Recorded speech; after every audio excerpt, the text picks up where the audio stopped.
All right. Let's talk more about derivatives. And the first thing I want to talk about is the symbols that we use.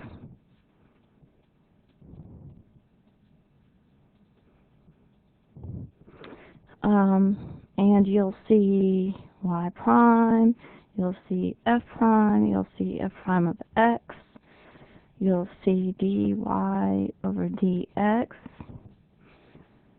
or df over dx, and you'll see capital D with a little x. That means a derivative with respect to x. And there's probably more, but those are some of the ways that we can write the derivative. So let's look at some of the rules.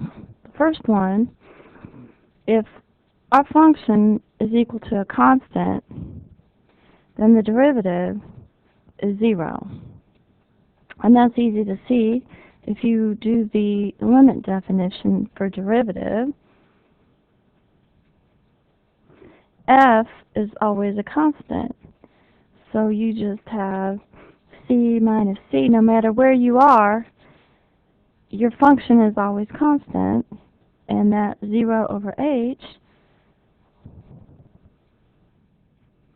which is 0. Now, it's not 0 over 0, because remember, h never gets to 0. It gets as close as you want to 0, while the numerator is already at 0. So, of course, that makes sense, because if your function is a constant, it's a horizontal line, and the slope of all the tangent lines is that line, so the slope is 0. Slopes of horizontal lines are 0. Okay, what if your function just equals x? Well, in that case, y prime is just equal to 1. And to show that, again, we do the limit.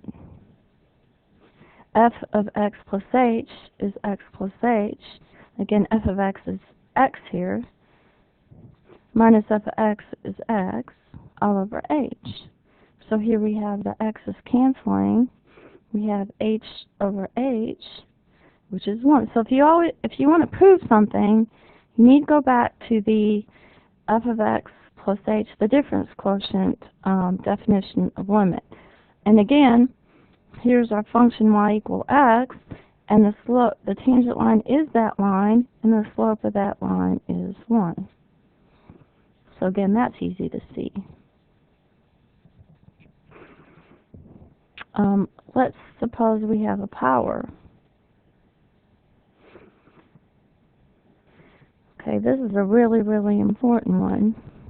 If our function is x to the n, then y prime is n x to the n minus 1.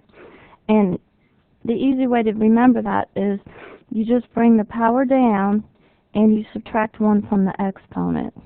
So you bring the power down and subtract 1 from the exponent. Now the proof of this, I'm not going to go to in great depth, but again we do the x plus h definition or limit definition.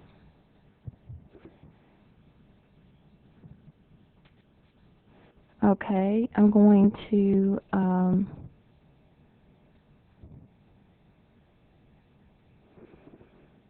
just go over here and look at a few things. You have to remember x plus h squared is x squared plus 2xh plus h squared. The first coefficient is a 1, the second is a 2. If I do x plus h cubed, I get the first coefficient to be 1, the second to be 3, and so on. So it can be shown that the second coefficient is the power that you're raising it to. So when I multiply this all out, when I expand x plus h to the nth, I get x to the n plus n x to the n minus 1 h. Again, look, the x's are 1 degree less than what I started with. That's a 1. And then I have an h here. So that's something that you need to see. Plus, I'm going to have let me go one step further here. I'll have plus 3xh squared plus h cubed. Then in all the things or terms that are left, I'll have an h squared in everything else. Okay, that's left, and that's true. That's true for all of them from here on down. So what I'm going to do is factor out that h squared.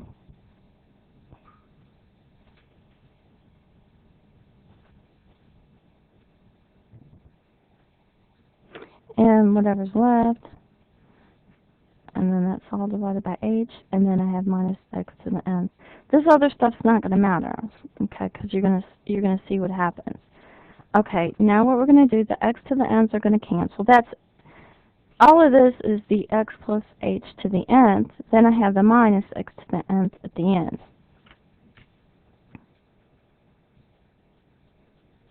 Okay, then I have this over h plus h squared over h of all the rest of the stuff that's left over at the tail. These h's divide out. These h's divide out, but that h goes to 0, so all this goes to 0. This right here doesn't depend on h, so the answer is nx to the n minus 1. That's using the binomial theorem to expand these terms. It's called the binomial theorem. So let me do some examples before we do some of the other rules. If we have x cubed, then the derivative is bring the power down and subtract 1 from the exponent. So that's going to be, I'll show all the steps. 3 minus 1, which is 3x squared. That's the derivative. If y equals x to the 100, then y prime is you're going to bring the 100 down, subtract 1 from 100, so I have 100 x to the 99. If y is the square root of x, then y prime, okay, before I just proved it if n was an integer, but it works for fractions and it works for negative numbers. So what I have to do here is rewrite this as x to the 1/2. So I'm going to bring down the 1/2 and subtract 1. So that's going to be 1/2 x to the negative 1/2. Well, that puts the square root in the denominator. The negative puts it in the denominator. The 1/2 is the square root. So that's the derivative of the square root of x. And then if I have 1 over x squared, what I have to do is rewrite that with the negative exponent, and then the derivative is going to be bring the power down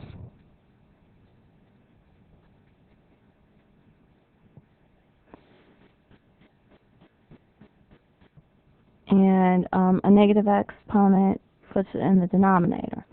So that's how you would treat these problems. Let me try one more because this is kind of different. Notice you have a constant in the denominator, and what you need to do here is bring the constant out in front. That's a fraction. That's really 1/2 x squared. So make sure when you bring this 2 out that it stays in the denominator. Okay, then y prime would be, for this we need another rule. Okay, so I will come back to this. And the rule there, let's call it number 4,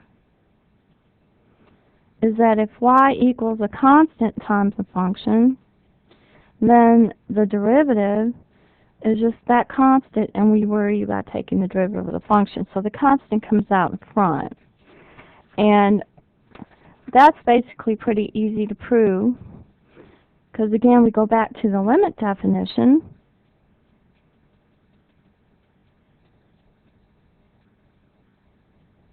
We factor out the constant. The constant has nothing to do with h, so we can bring that out in front.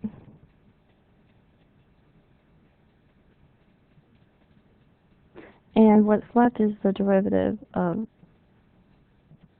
f. So this is c times f prime. This whole thing is the derivative. So let's go back to this. If y is 1/2 x squared, then y prime, the constant stays in front, and I just take the derivative of x squared, which is 1/2. That's the power rule. Bring the 2 down, subtract 1 from the exponent, so these 2's add out, and then I just get x for the derivative. So constants can come out front. Okay, if y is minus 7x to the 4th, then the derivative, again, is the constant stays in front. I bring the 4 down, and I subtract 1. So it's negative 28x cubed.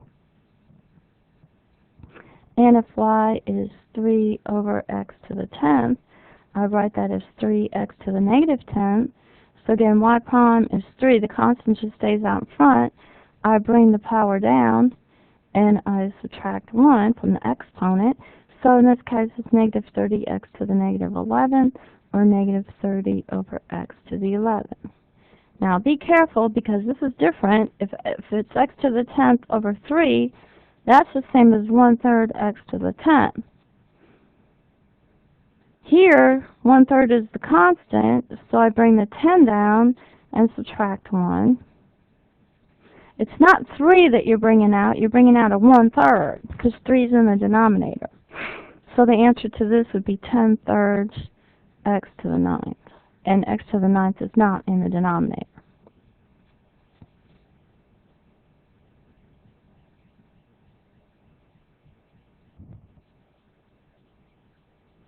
Okay, Rule 5 says that if you're adding or subtracting two functions, you can separate them and take the derivative of each one separately as long as they exist separately. So if f of x is 4x squared minus x plus 2, this is saying that f prime of x is the derivative of each one separately. Okay, 4 is a constant, so it can just come out front. X squared, you use the power rule, so you bring the 2 down and subtract 1. The derivative of x was 1, that was rule 2, and the derivative of constant is 0, that was rule 1. So this is just going to be 8x minus 1.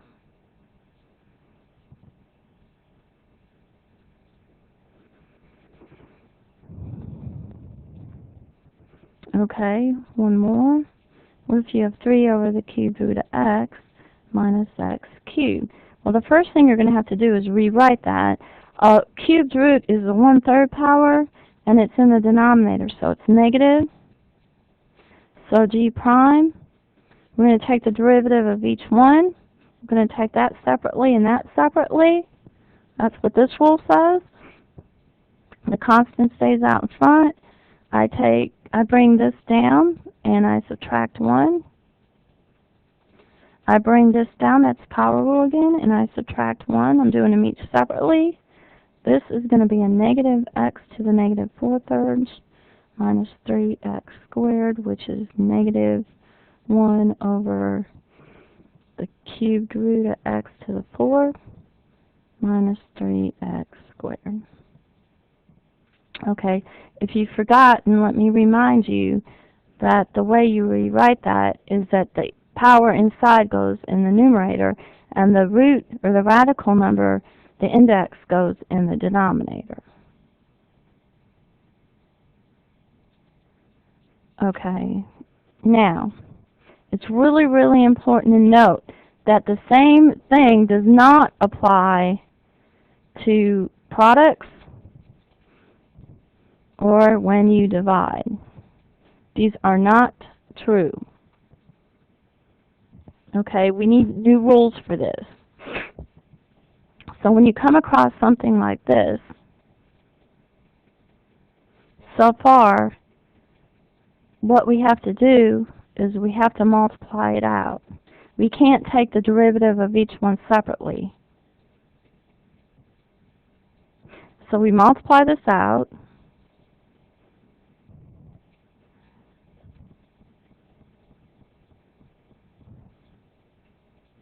And take the derivative of each term. So 6 is a constant. We bring the 2 down, subtract 1.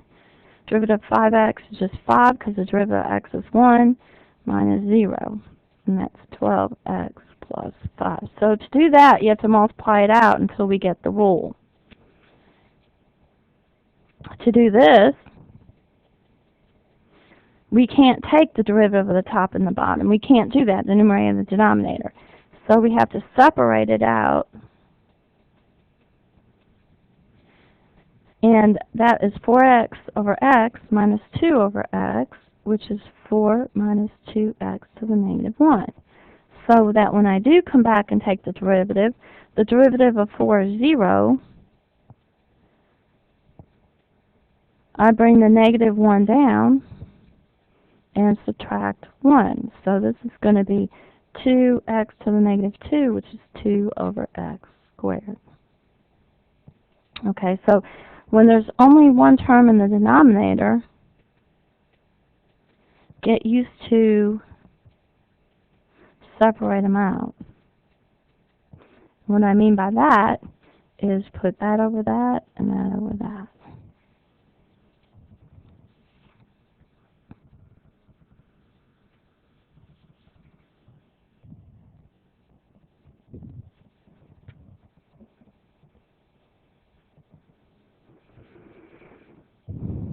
Okay, suppose, let's do another example.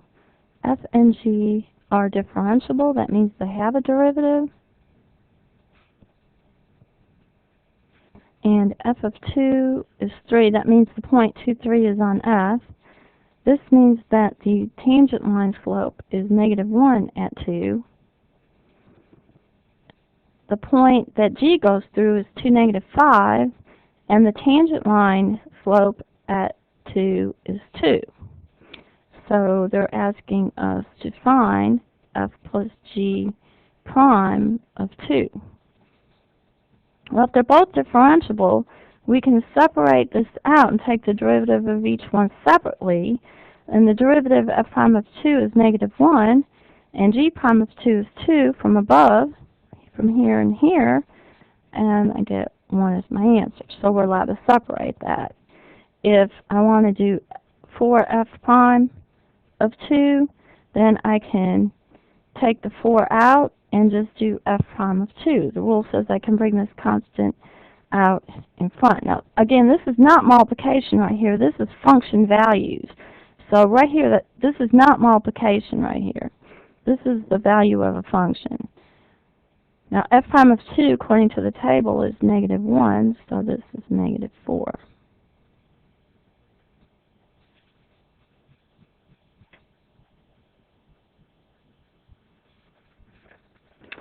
All right, now, it's really important that if you have a product, you cannot just take the derivative of one times the derivative of the other.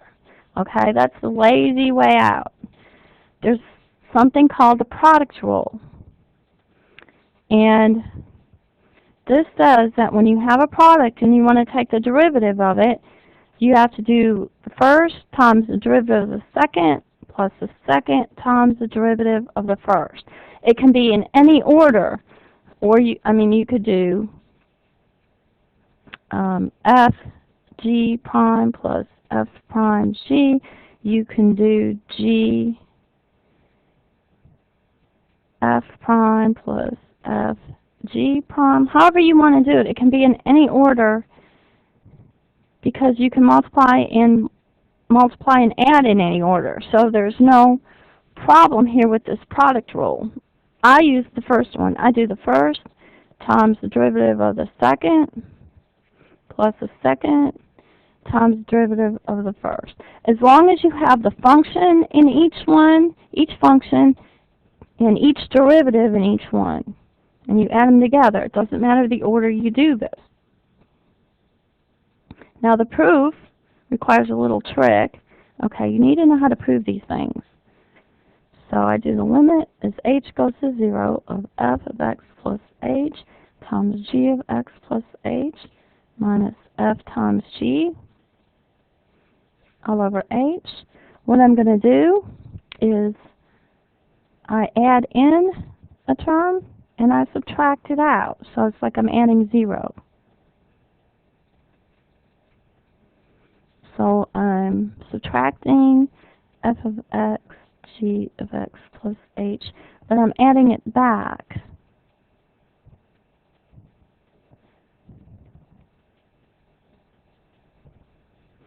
So the trick is right here I added 0. I didn't change the problem.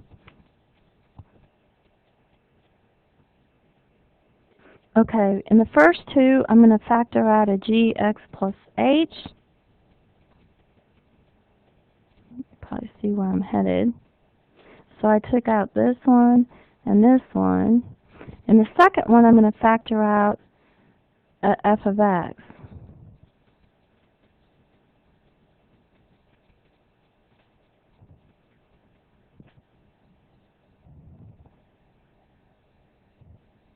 What's a plus?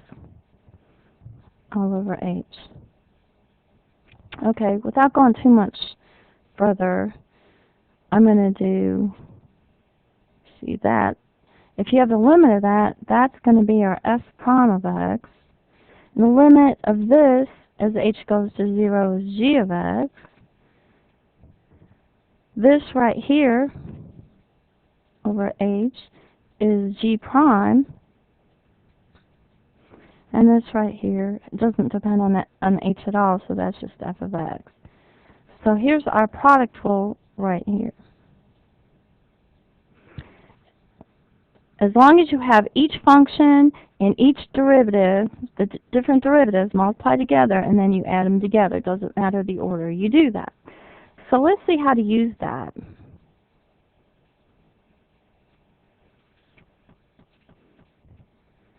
If y is x to the 4th plus 5 times 2x cubed minus 1, then I'm going to let this be f and let this be g. So the derivative is going to be the first times the derivative of the second plus the second times the derivative of the first. So this is going to be x to the 4th plus 5 times, okay, this is the power rule where I bring the 3 down, subtract 1, the derivative of 1 is 0, derivative constant 0. I leave this one alone, and this is the power rule, bring the 4 down, subtract 1, and then derivative of 5 is 0. So this is going to be x to the 4th plus 5 times 6x squared plus 2x cubed minus 1 times 4x cubed. And you can make it simpler. It's 6x to the 6 plus 30x squared plus 8x to the 6 minus 4x cubed. So it's going to be 14x to the 6 minus 4x cubed plus 30x squared. Now what you could have done in the beginning is, in this case, just multiplied them out first.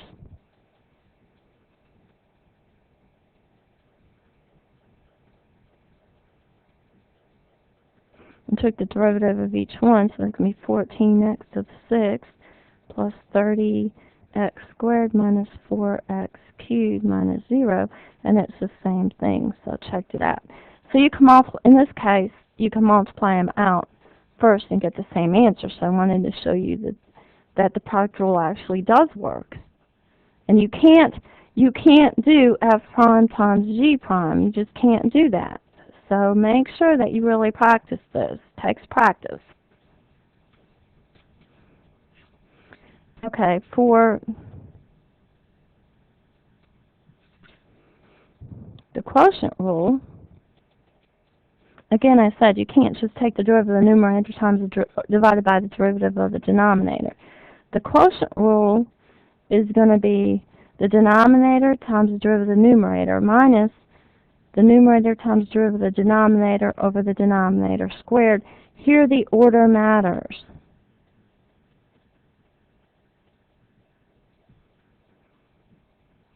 It's the denominator times the numerator derivative minus numerator times denominator over denominator squared. Because you're doing subtraction. You can't subtract in any order you want to. The order does matter. So here, I'm just going to go right to an example. Y prime is going to be the denominator times the derivative of the numerator minus the numerator times the derivative of the denominator all over the denominator squared. The derivative of x is 1. The derivative of 1 is 0. The derivative of x cubed is 3x squared. Derivative of 1 is 0.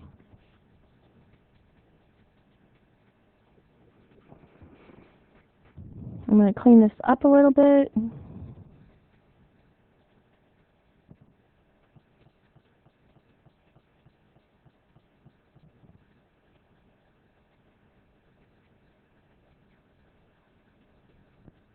And that's my derivative. Okay, so if you have a quotient, it's not the derivative of the top over the derivative of the bottom. You can't do this. You have to use the rule.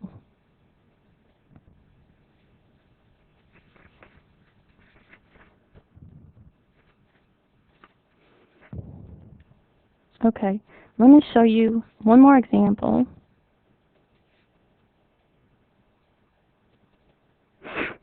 Okay, this one you could do one of two ways. All right, one way, the first way, what I would do, I'm not taking the derivative yet. Also, remember, if you're putting in an equal sign, make sure they're actually equal. So it's x squared x to the 1/2 plus 1 over x to the 1/2. I subtract exponents here, so that's x to the 3/2 plus x to the negative 1/2. If it's in the denominator and you want to bring it up, it's negative.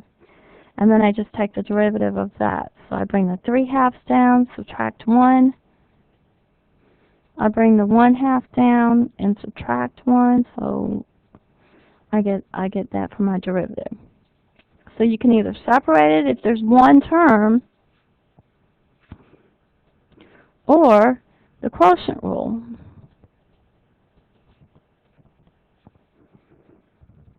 So here, this way that I did was separate it.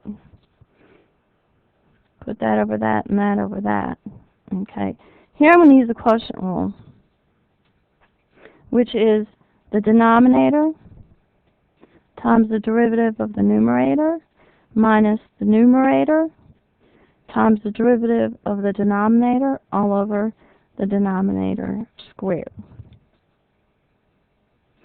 So, now I can go back and take my derivatives.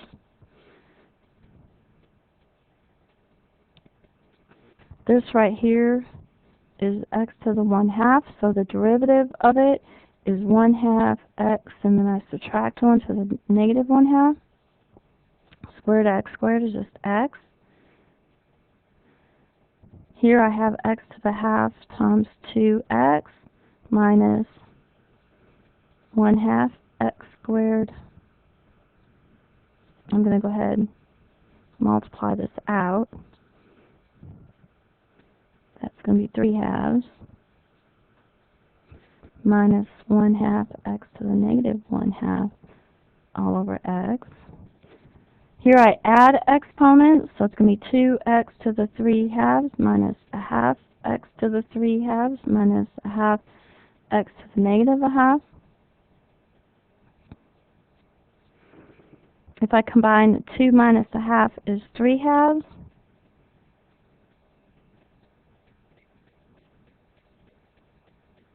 And I'm going to bring this x up and write it as x to the minus 1. So when I multiply that out, I'm going to get 3/2 x to the 1/2 minus 1/2 x to the negative 3/2. And if I compare answers, you see it's the same answer.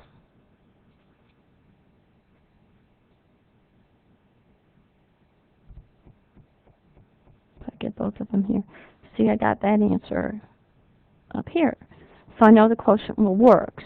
You can't just take the derivative of the top. It's not x plus 1 prime over the square root of x prime. If it was that easy, we'd all do it that way. You have to use the product and the quotient rule. So it's really, really important that you practice this section. Look at some of the example homework problems to get some ideas.